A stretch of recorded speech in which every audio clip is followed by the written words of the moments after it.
Magique. Vous en avez connu des instants magiques dans votre vie. Hein. Je pense, oui. Et à un moment donné, on vous a même donné un surnom, on vous a appelé Monsieur Chance, hein, parce que de la chance, vous en avez eu quand même dans votre vie. On m'a appelé le renard aussi. Mais Monsieur Chance, parce que la chance, certains disent que la chance est le talent que les autres n'ont pas, vous êtes d'accord avec ça? Je ne sais pas. En tout cas, la chance, vous en avez eu. Hein.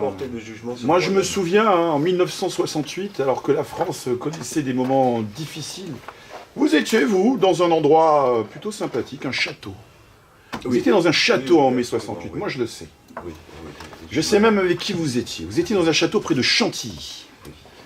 Ce château s'appelle Pont-Armé, Oui. chez Evelyn-Beuilly. Oui.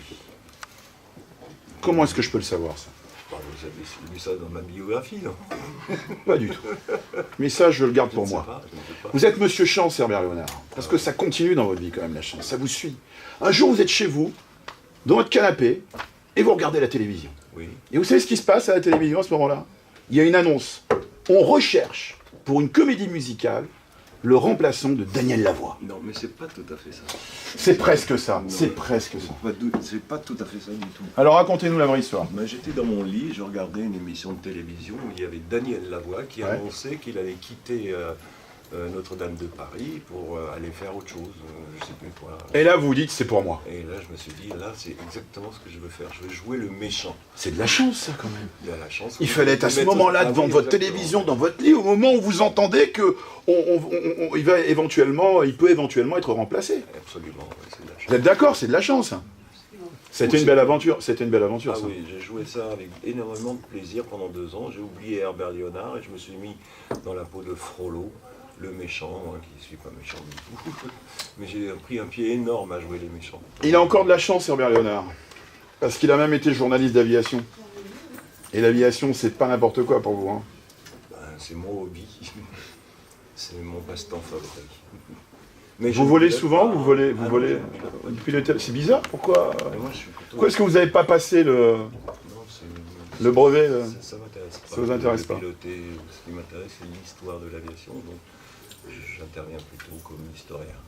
Et la plus belle Et chance, plus oui, spécifiquement excusez-moi. Sur les avions russes. Ah, ça je ne le savais pas. Oui, je ne savais pas tout.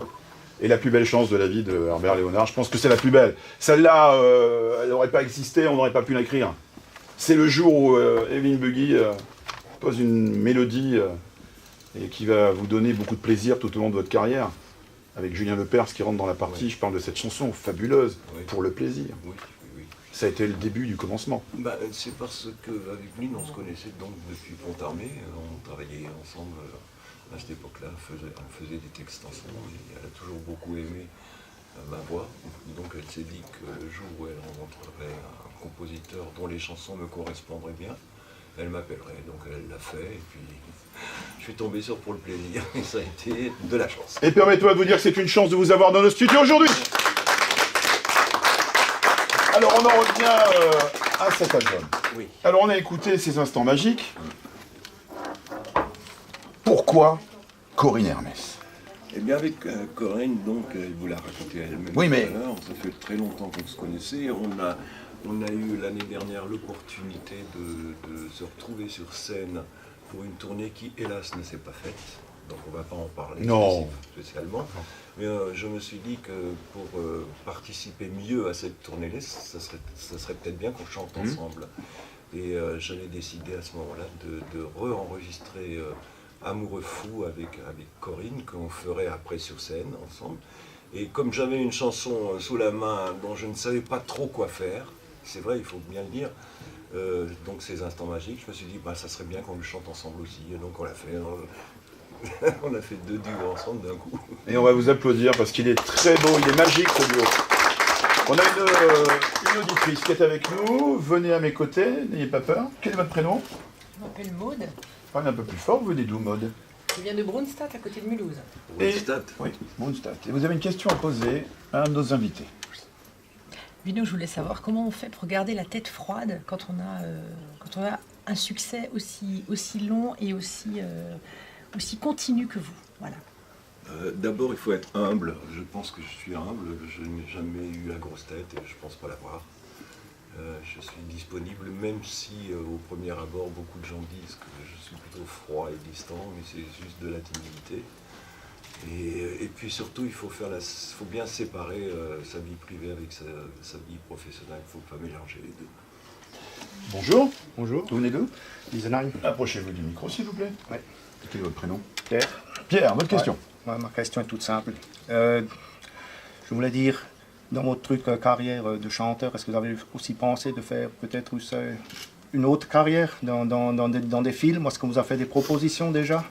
Vous jouez dans des films, téléfilms, on a un pauvre comme beaucoup de trucs. Est-ce que...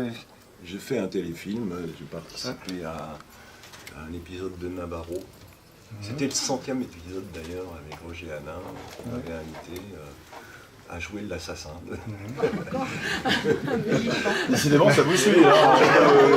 J'adore. Entre le... Donc j'ai joué l'assassin, mais... Vous n'avez pas la tête de l'emploi, je vous rassure. Non, Hein. non, mais bon. Non, mais j'avoue que je n'ai jamais cherché à mettre un pied dans le monde du cinéma ou de la comédie.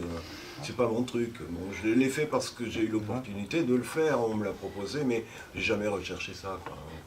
Et j'ai pas continué après non plus. Moi, c'est chanter, m'intéresser aux avions, m'intéresser aux femmes. Je désespérais que le mot femme arrive, mais bon, il est arrivé.